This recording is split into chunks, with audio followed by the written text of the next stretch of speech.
Je m'appelle Joseph Stéphane, je suis gaspésien d'origine. Ça fait 30 ans, ou presque 30 ans que j'habite dans la région de Québec. Je suis chanteur de métier, mais je gagne ma vie avec le vêtement de scène. Donc, je suis artiste, je suis un artiste dans tout son mot et toute sa couleur. T'es un artiste,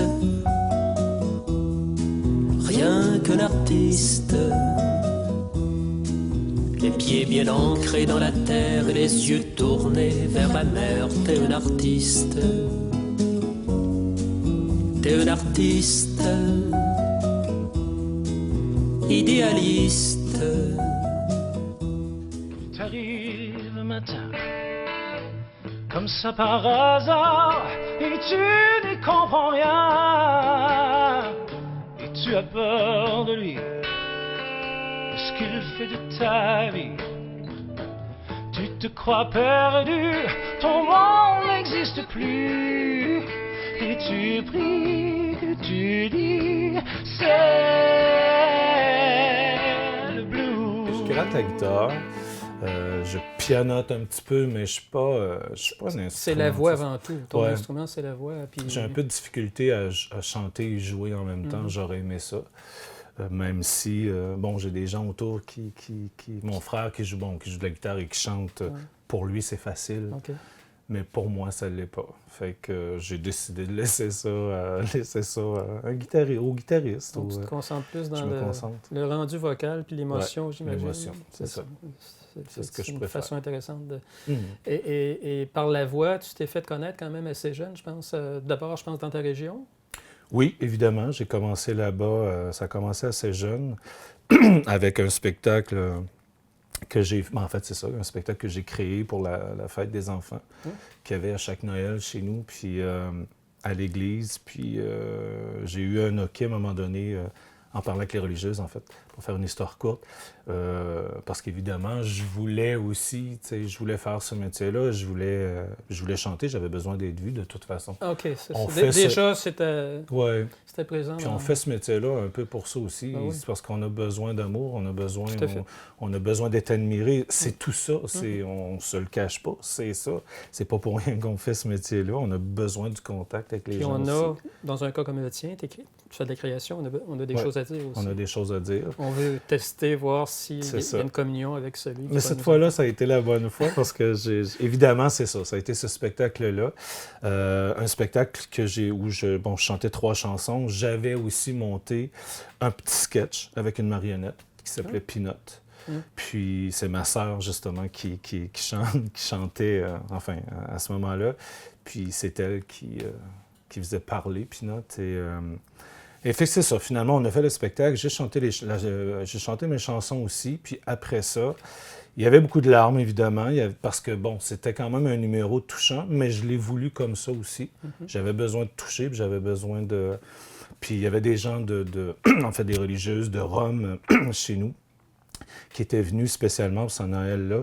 En fait, je pense qu'inconsciemment, je savais tous les gens qu'il y aurait, puis je me suis comme dit... Parce que je me souviens pas exactement, mais probablement que je me suis dit, mais c'est le temps étant donné qu'il y a plein de gens, la chapelle était pleine. Et comme on m'a dit après, je me souviens pas du nom de la religieuse, mais elle m'a dit, tu sais que tu es prêt. T'es prêt pour chanter, t'es prêt pour quelque chose de grand, et ça n'a pas rentré dans l'oreille d'un sourd. Mais je pense que c'est ça que j'attendais, en fait. Tu fais le petit tape sur l'épaule. Ouais, c'est ce que j'avais besoin. Je pense que c'est pour ça que j'ai fait ce show-là. Tout de suite après, j'ai écrit une première chanson. Évidemment, c'était une chanson plus religieuse à ce moment-là. T'avais quel âge? T'étais préadolescent? 14 ans. 14 ans. Puis j'ai écrit une première chanson qui s'appelait « Tendons la main », qui est une chanson qui parlait du Seigneur, en fait. Mais l'inspiration de tout ça a fait que c'est ce qui a sorti. Mais qui était quand même une belle chanson que j'ai jouée. J'ai demandé à ma sœur, accompagne-moi, puis on a fait une petite maquette de ça. Mais évidemment, c'est resté en famille. C'est pas allé bien loin. Le train m'emmène encore un peu plus loin chaque jour. J'arriverai bien à toi, je viendrai, ne crains pas, ce train m'entraînera vers ton amour. Le train m'entraîne, J'ai commencé à travailler un petit peu plus musicalement jusqu'en 1986, où j'ai fait ma première émission de télévision. Dans Puis la là, région? ça a été... ou- Non, à Montréal. À Montréal, OK. En fait, c'était de sortir le petit Gaspésien Mhm. de mes montagnes profondes, Mhm. me rendre en ville. Mais ça a été le plus beau jour de ma vie, évidemment. Tu sais. Et là, j'ai compris ce que je voulais faire. Tu sais. C'était une époque plus artisanale, si je peux dire. Oui. Tu sais, il n'y avait pas de grosses productions comme La Voix puis d'autres trucs comme Ouais, ça, c'est ça. où là, tout est formaté. Mhm. Ça a son C'était, bon côté aussi, Mhm. mais Mais l'époque, je moins de pense place que... à l'improvisation. Ouais, puis mais les choses se faisaient. Moi, je préférais. Évidemment, je préférais. Moi, si j'avais. Puis je le dis souvent, mais si j'avais à soit avancer dans le temps ou reculer, je reculerais. Parce que je trouvais que enfin, je trouve que la vie était beaucoup plus facile à ce moment-là. Même si, bon, avec la technologie et tout ça, aujourd'hui, on avance, mais il y avait quelque chose dans ces années-là qu'on ne retrouve plus Il y avait aujourd'hui. de l'humanité. De toute façon, les Hein? émissions de télé, moi, c'est ça, la première émission que j'ai faite, c'est Montréal en direct avec Pierre Marcotte, un concours de chant qui s'appelait Montréal en direct. Puis même si c'est pas très loin quand même, je veux dire, bon, c'est 1986, c'est toujours Il y même avait pas... peut-être un peu plus d'espoir dans le sens où, Ouais. comme il n'y avait pas ces grandes émissions qui nous font découvrir que des talents, il y en a partout, au Québec et ailleurs, Mhm, c'est ça. ça réfrène peut-être les ardeurs de certains qui se disent bah, c'est pas la peine, il y en a déjà des meilleurs, moi je suis pas rendu là, alors qu'à ce moment-là, on osait peut-être davantage. Oui, puis je pense que c'est ce qui... Enfin, je suis assez nostalgique aussi par rapport à ça, mais il reste que pour moi, c'est ce qui m'est arrivé de plus beau dans ma vie. C'est d'avoir fait ces émissions de télé-là, puis bon, avec la famille à Montréal, cours les magasins, achète un habit, un costume. C'était tellement beau et plaisant, et bon, j'oublierai jamais ça. Puis c'est ça m'a amené, évidemment, à Donc rencontrer déjà, des on peut personnes. dire que ta famille te suivait, donc t'encourageait. C'est déjà un énorme... Oui. En fait, T'avais- mon t'avais père, soutien. ma mère étaient avec moi, Tu évidemment. n'avais pas de réprobation, alors que dans certaines familles, les parents s'inquiètent de voir qu'un de leurs enfants veut se destiner une carrière comme ça. Il y a une certaine crainte. Oui, mais il y en a beaucoup aussi. Puis, mais pas pour moi, non. Au contraire, mes parents... tu sais, moi, j'ai des parents merveilleux qui m'ont toujours encouragé, toujours poussé et soutenu aussi. Tu es d'une famille assez nombreuse. Oui, 6, 6. 4 gars, 2 filles. Tous chanteurs, vraiment une famille de musiciens. Ah ouais, j'ai vu sur ton site que tu parles d'orchestre familial. Oui, et c'est le cas. Ton père jouait d'un instrument? Mon père du violon. Enfin, violon, harmonica aussi, Ok. mais un très bon violoniste. Mon père n'en joue plus aujourd'hui, mais... Iril, les 7 carrés, ça devait danser dans la cuisine parfois, au Oui, fer. mais mon père avait ce petit côté créateur aussi, où il aimait jouer des airs qu'on connaissait pas, mais des airs qu'il inventait, qu'il créait, en fait. Puis c'était toujours bien le fun. Puis ta mère, Noéline. Noéline Béchard. Une belle chanteuse, une belle voix. Oui, ma mère était quelqu'un de bien, Enfin, ma mère était, je dis était parce qu'elle est décédée, mais ma mère était mon idole. Ma mère, c'est quelque chose c'est une femme qui avait tellement un grand pouvoir enfin, comment je pourrais dire... D'harmoniser un peu tout ce qui se Ouais. passait dans la famille, Ouais. puis dans l'entourage. Toujours. Puis c'est ça, ma mère, c'était notre professeur, c'était notre mère, mais notre professeur aussi, c'est elle qui nous guidait un peu musicalement. Des soirs et des soirs à nous reprendre quand on chantait, puis que c'était pas correct. Ma mère, c'est ça. Mais c'est bien. Ma mère, enfin, on a appris. Puis c'est elle qui nous a appris. Parce qu'elle a chanté aussi, puis à Montréal, quand elle était jeune. Puis évidemment, elle a chanté en Gaspésie aussi, mais c'est ça, c'est d'elle un peu que... Puis tu as une que nous sœur vient en tout particulier, je pense, qui a quand même poussé assez loin aussi. Oui, ma sœur musicale. Nicole, qui s'est vue aussi un jour offrir des contrats, mais ma sœur n'a pas... a pas poussé plus qu'il fallait. Je pense qu'elle préférait rester en Gaspésie. Évidemment, elle chantait beaucoup. Les mariages, ma sœur et mon frère, en fait, en ont fait beaucoup. On chantait beaucoup, étaient très en demande, puis... Fait que donc, c'est ça. C'est un petit peu la trace de ma sœur que j'ai suivie parce que, bon, c'est quand même elle que je voyais chez nous chanter, puis se préparer, puis partir, puis, bon, les répétitions et tout ça. Mais jusqu'au jour où, c'est ça, où elle a quitté la maison et j'ai pris la place. le studio qu'on appelle notre chambre d'aluminium au sous-sol.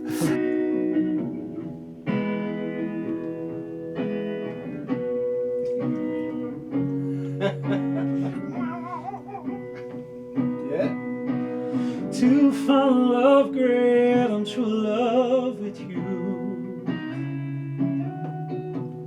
To find love in me. To find love in you. Est-ce que ça t'a amené à faire pratiquer d'autres métiers en parallèle, à l'occasion? Tu as vraiment pu quand même te concentrer juste dans... À ce moment-là, ce dans la n'était musique? que de la musique. Que de la musique. Puis, évidemment, c'est sûr que c'est pas toujours facile, mais en même temps, quand j'ai fait ma première émission de télévision en Gaspésie, je suis devenu quelqu'un de très... C'est comme La Voix aujourd'hui, en fait. Oui, oui. Ben, Là-bas, je suis devenu C'est ça, tellement, une parce autre qu'un petit Gaspésien, comme je disais tantôt, du creux des montagnes, du fond du parc de la Gaspésie, qui s'en va, qui va en ville, qui va faire une émission de télé. Pardon. Puis je l'ai fait à 3 reprises dans l'espace de 2 mois. Donc, ça m'a donné quand même... un tremplin. oui. Fait que j'ai chanté comme j'ai jamais chanté. Évidemment, ça m'ouvrait les portes de tous les bars, parce qu'évidemment, j'ai commencé là aussi. Puis j'avais des bons cachets, mais c'est ma mère qui négociait, c'est pas moi. Vu que tu étais avant tout un chanteur, tu avais une équipe autour de toi, quelques musiciens qui étaient toujours disponibles? Oui, ou ça variait selon les endroits? Des cousins, cousines OK. qui parce que oui, dans la famille, on est tous musiciens, musiciennes. Mais c'est sûr que quand on part, puis bon, qu'il faut partir un band, puis qu'il faut aller jouer dans les bars, puis qu'il faut... évidemment, il y a des choses qui étaient un petit peu différentes. En fait, le premier spectacle que j'ai fait suite à l'émission de télévision, c'est pas rien quand même. C'est un spectacle en direct à la radio, à CHRM Matane, où je jouais... en fait, avec des musiciens maison, puis on m'a invité à aller faire cette émission-là, que ma mère avait déjà faite aussi. Ce spectacle-là a été enregistré par mon père, parce que mon père, ce que je voyais pas nécessairement au début, mon père était un grand fan. Mon père était un peu comme, comment je vous dirais... Mon père me suivait, mais sans trop démontrer rien, mais en même temps, c'est tout lui qui enregistrait ce que je faisais. Quand je passais à la radio, les entrevues, il a tout tapé ça. Un jour, il m'a remis une cassette. Puis là-dessus, il y avait tous les entrevues que j'avais fait à la radio, chez nous, enfin. Des spectacles, des chansons. Mais en même temps, c'est sûr que quand j'ai commencé à chanter dans un bar, oui, l'émission de télé a aidé, mais j'avais quand même commencé un petit peu avant d'en faire. Puis j'étais pas en âge. Fait que 16-17 ans. Puis évidemment, mes parents étaient toujours là. Mais mon père, c'est celui qui était à la porte, qui checkait tout le temps, pour être ça, qu'il m'arrive rien, parce que c'est arrivé, j'ai déjà vu des bouteilles de bière passer, parce que je pouvais pas chanter, par exemple, ce qu'un gars me demandait, parce que c'est ça, le bar, c'est ça. La vie d'artiste de bar, c'est ça. Puis... Parce que je n'étais pas un chanteur, je veux dire, moi, je chantais du Patrick Normand, les chanteurs de cette époque-là, mais je chantais pas de rock, je chantais pas c'était pas mon style musical non plus. Fait que c'est sûr qu'un gars qui avait pas mal bu, puis qui me demandait de lui chanter, je sais pas, moi, une chanson... Quelque chose qu'il avait entendu à la radio de la ville, pas forcément dans... Là, je lui disais non, puis là, je lui donnais mon cahier, je lui disais, fouille là-dedans, puis, tu sais, ce que tu vas trouver, trouve quelque chose qui... Là, pitch le livre, puis tu sais, c'était des fois, c'était pas... mais c'est pas ce qui m'empêchait de chanter, par exemple, parce que le reste des gens qui étaient là pour moi. Je le sentais, puis je le voyais, puis... Mais mon père, c'est ça. Mon père, c'était le gardien qui, entre autres, cette fois-là, a ramassé le gars, puis il lui a fait faire un petit voyage. Peux-tu nous en dire un peu plus, les influences qui vous arrivaient par la musique qui se jouait dans les endroits publics ou parce qu'il vous venait par la radio aussi? Les deux. Par la radio, puis... Mais c'est ça, c'était le country. Le country était très présent. Évidemment, à la radio, on entendait tout ce qui se faisait du côté populaire en musique, et c'est sûr. Puis il y a quand même, on n'était pas, parce que, je veux dire, des gens, des fois, pourraient dire, oui, mais ils ont grandi dans le country, fait que ce n'est que ça, ou sont fermés, mais non, parce que... C'est perméable à plein de choses. Oui, à plein de choses. Mais comme c'est nos racines, puis que c'est ce qui ressortait le plus, évidemment, c'est beaucoup plus ça.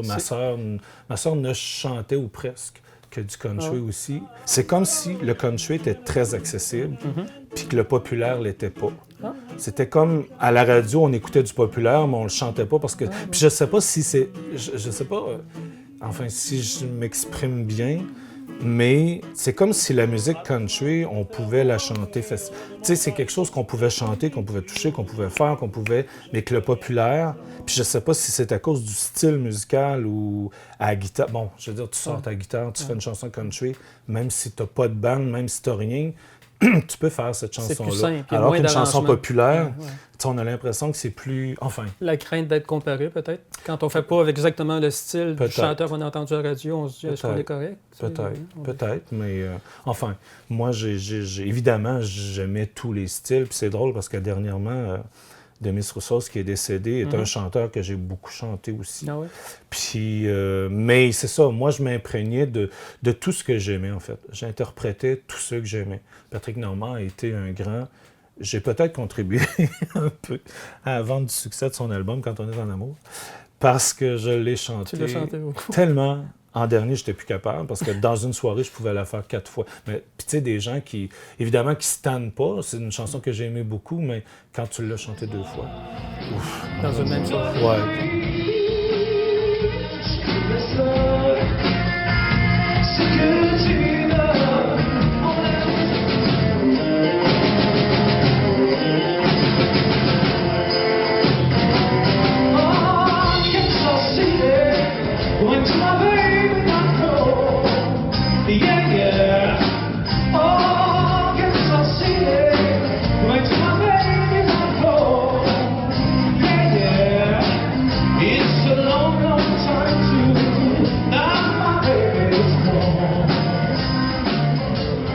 Tu as commencé à faire vraiment des albums comme tel. Est-ce qu'à ce moment-là, tu es tout de suite passé à la création? Tu as écrit tes textes, tes mélodies ou tes premiers albums, c'est quand même encore des interprétations? Oui, bien, il y a eu des interprétations. Le premier album vraiment que j'ai fait avec mes musiciens, c'est un album live. On est rentré en studio. Okay.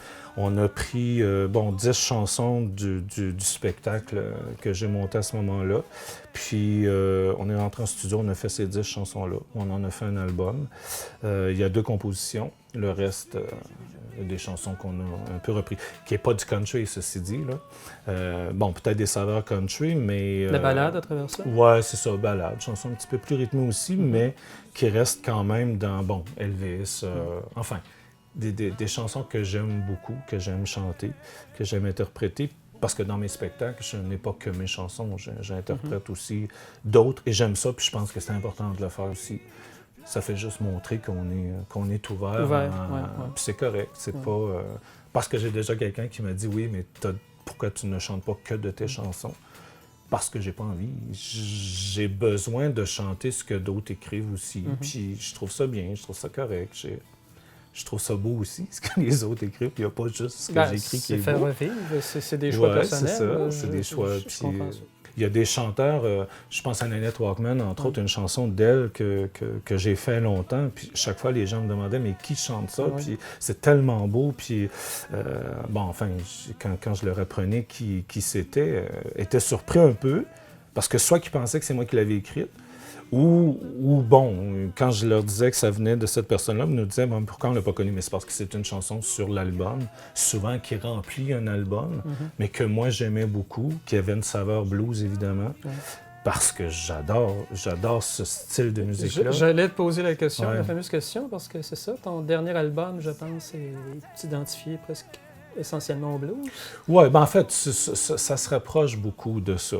Évidemment, c'est sûr que j'écris, comme j'écris mes chansons, puis que cet album-là est en français aussi, fait que c'est d'écrire du blues en français. C'est faisable, pas que c'est pas faisable. Il y en a qui me disaient mais est-ce que tu es certain que c'est aussi crédible que...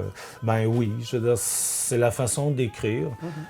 Des fois, je trouve ça un petit peu plus difficile parce qu'on peut pas employer, même si... Pour moi, le blues, c'est aussi simple que le country, dans le sens où, en écriture, mais il faut juste trouver les bons mots, parce qu'on ne peut pas chanter n'importe quoi non plus.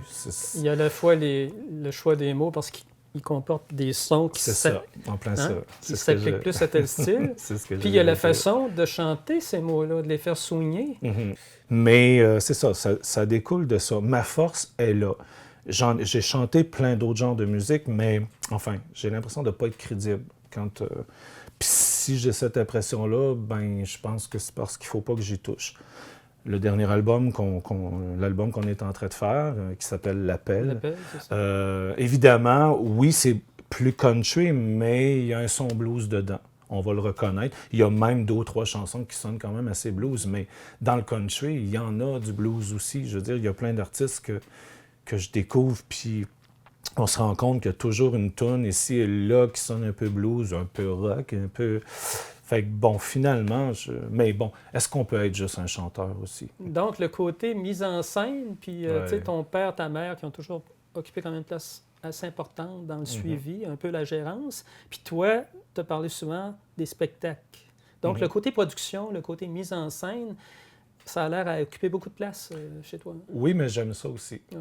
Fait que, mais pour moi, c'est ça. En fait, pour moi, quand je dis que je suis un artiste, ben, je pense que je porte bien ce mot-là, ce nom-là, parce que je touche à plein de choses. En fait, tout ce qui touche au spectacle, tout ce qui touche à la scène. Bon, quand on parle de costumes, par exemple, de production, de création de costumes. J'aimerais que tu nous en parles un peu. Oui, mais c'est une passion. Tu t'es beaucoup investi pour moi. dans ça. Oui, beaucoup. Puis, enfin, je gagne ma vie avec ça aujourd'hui. Puis, même si la musique est ma première passion, puis mon premier métier, il reste que je gagne ma vie avec le costume de scène. Puis, mais j'adore ça. C'est quelque chose qui... quand je travaille avec les producteurs, puis je suis chez nous, puis que j'ai à créer, bon, je ne sais pas, par exemple, on va faire un show, un spectacle comme on a déjà fait, un hommage à Mireille Mathieu. À ce moment-là, moi, mon travail, c'est d'être chez nous. Évidemment, c'est de faire de la recherche. Bon, et de faire des copies des costumes, parce qu'évidemment, quand on fait un spectacle, un hommage, enfin, moi, je suis un peu comme ça aussi, j'essaie le plus possible d'aller chercher. Oui. Puis, évidemment, peut-être pas comme tel pour les tissus, parce que ça, c'est un petit peu plus difficile, mais pour ce qui est de la création des vêtements, ben on essaie vraiment, on recule à cette époque-là, bon, selon les chansons qui est fait dans le spectacle, on fait évoluer. En fait, les costumes évoluent avec les chansons. Puis, je parle du spectacle de Mireille Mathieu parce que c'en est un qu'on a fait, puis pour moi, le plus beau, d'ailleurs, qui a été couvert par la revue La Semaine, où j'ai des photos magnifiques là-dedans. Puis, mais c'est ça, ça a été de créer les robes, des répliques de robes que portait Mireille Mathieu. Mais là, je dis Mireille Mathieu, mais on en a fait plein. Suite à Elvis Story, où j'étais choriste, où j'ai été choriste pendant 7 ans. Puis c'est là que ça a commencé, en fait. Où sur scène, moi, les costumes que je portais ne me plaisaient pas nécessairement, en fait, parce qu'évidemment, c'est un gros spectacle. On change beaucoup. Je parle de la première version du spectacle. J'avais juste besoin de filer mieux parce qu'évidemment, quand tu passes ton temps à te changer, tu chantes, mais tu penses plus à ta chanson, tu penses au changement de costume qui s'en vient après. Je trouve ça un peu... j'aimais moins ça. J'ai suggéré à la production comme je travaillais dans le vêtement, j'ai osé demander à la production de travailler certaines choses, enfin. Tu dis, je travaillais dans le vêtement, donc tu avais déjà ta griffe, hein? Oui, en fait, en 1996, je suis allé étudier de 1996 à 1998. Je suis allé étudier en confection de vêtements industriels. OK, donc tu as vraiment pris une formation. Oui, j'ai pris une formation, même si je savais quand même coudre avant, mais évidemment, c'était pas... Mais je suis allé là parce que j'avais une idée en tête, c'était de partir ma propre ligne de vêtements, de vouloir créer, puis d'être mon propre... De gérer ma vie moi-même. Donc aujourd'hui, tu maintiens quand même ce volet. Là, tu dis que c'est quand même ça qui m'aide à vivre. Oui.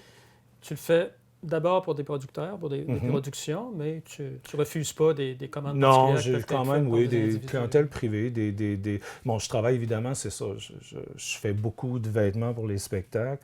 Karma Caméléon, je ne sais pas si vous connaissez, mais ici à Québec, c'est moi qui fais leurs costumes de scène. J'en ai d'autres qui s'en viennent bientôt où je fais la création, on travaille ensemble. Enfin, tu sais, mon nom se promène quand même pas mal de ce côté, mais j'aime ça. Le côté, évidemment, c'est mon autre côté qui reste quand même sur la scène. Fait que même si je ne suis pas là, si je n'ai pas les 2 pieds sur une scène, ben, mes vêtements y sont.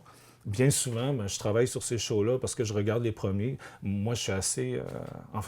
assez perfectionniste de ce côté-là. Fait que j'assiste au premier show quand il y a des choses qui me plaisent pas. Je ramène le stock, je retravaille des affaires. Comment tu vois l'avenir? Ouf! On le sait tous, là, j'en fais moi un petit Ouais, peu. mais en fait, c'est dur dans la musique, Ouais. puis t'as quand même plusieurs volets, plusieurs cordes à ton arc, si on peut dire. Là. Enfin, j'espère que ça va être comme aujourd'hui. C'est sûr que le domaine du spectacle en ce moment est un peu en baisse. Il y a de moins en moins de gens dans les spectacles. Comme le domaine du disque est difficile aussi. Fait que bon, il faut que quelque chose se passe, évidemment. Là. Je sais qu'on travaille déjà sur des façons de refaire la musique. On parlait de disque, mais je veux dire de remanier ça pour que les artistes puissent en vivre plus facilement parce que c'est difficile. Sinon, j'espère que je vais chanter toute ma vie. Je le souhaite. Le vêtement, j'en ferai peut-être pas toute ma vie, mais j'espère que ça va être comme aujourd'hui, au moins, minimum. Je ne sais pas si on l'a précisé, mais on est sur la côte de Beaupré, à l'Ange Gardien. Oui. Penses-tu rester dans la région pour toujours ou faire... Tant que la vie va vouloir... Évidemment, c'est sûr que je suis un gars de campagne, je ne suis pas un gars de ville. C'est pour ça que je suis à l'Ange Gardien aussi. C'est un bon compromis. Oui. Bon, on n'est pas loin de la ville quand même. Oui. Mais en fait, à défaut de l'île, parce que je voulais vivre sur l'île, moi. Ouais. Puis finalement, on s'est arrêté ici. Mais... T'as l'île par ta fenêtre. Mais je la vois, oui. C'est quand même bien. Hein? Donc, mais j'aime ça. J'aime beaucoup mon coin. J'essaie aussi de faire développer des choses. Je vous dirais que... Mais moi, c'est ça. Je suis quelqu'un qui est très... Moi, il faut que ça bouge aussi. J'ai besoin... Je travaille... j'ai fait un spectacle de Noël en décembre, ici à l'église de l'Ange Gardien. Un spectacle qui va revenir l'an prochain. Puis, mais j'ai travaillé pour faire ce show-là. En fait, j'aimerais ça qu'il se passe plus de choses sur la côte. Puis je travaille à ça, à essayer de créer des événements, faire un festival, par exemple. Et là, je lance ça, mais j'aimerais ça qu'il y ait quelque chose qui regroupe, parce qu'il y a beaucoup d'artistes. Il y a beaucoup d'artistes dans le coin. Puis j'aimerais ça, créer un événement, faire quelque chose qui fait qu'on se regroupe tous une journée, puis on essaie, je sais pas. Je te souhaite de continuer d'être productif, puis d'avoir quand même des contrats, des encouragements. Merci. Autant du côté de la mode, principalement ta première passion qui est la musique. Ton prochain album, encore une fois, tu nous le rappelles, devrait sortir dans le courant de l'année 2015. Normalement, oui, à fin mai, début juin. Normalement, c'est fin mai, en fait. C'est ce qui est retenu. Et le titre, L'Appel. L'Appel. L'album s'appelle... Mais le spectacle, parce qu'il y a un spectacle qui va suivre, qui va s'appeler L'Appel aussi. Puis ton dernier album, qui est beaucoup blues, s'intitulait comment? Oui. Le dernier album, c'est... Je cherche. C'est quoi donc déjà? C'est le trou de mémoire pour la fin de l'émission. Oui. Peu importe. Mais Bleu. Bleu, bon. Bleu qui s'appelle... Bleu Blues. Oui. Hein? Oui, c'est ça, Bleu Blues. Mais oui, c'est le dernier. Merci, Joseph, de nous avoir accueillis chez toi. Merci à vous, c'est gentil d'être venu. À travers toutes ces choses qui ne sont pas encore tout à fait en place. Mais oui. On a eu beaucoup de plaisir. Mon faux... C'est tellement dans la peau que je vois déjà ce beau et grand château où l'on vivra éternellement. Pas besoin que je tombe à genoux, peut-être qu'elle se jettera à mon cou, celle que j'attends et qui fera mon bonheur. Je la veux belle à me chavirer le cœur, à faire monter en moi une chaleur, un goût de vivre, un amour tellement grand. Pas besoin de jouer mon rôle, mais oh, je suis assez grand pour faire tout ce qu'il faut, lui montrer l'amour que je porte en moi. Pas besoin de jouer mon rôle, mais oh,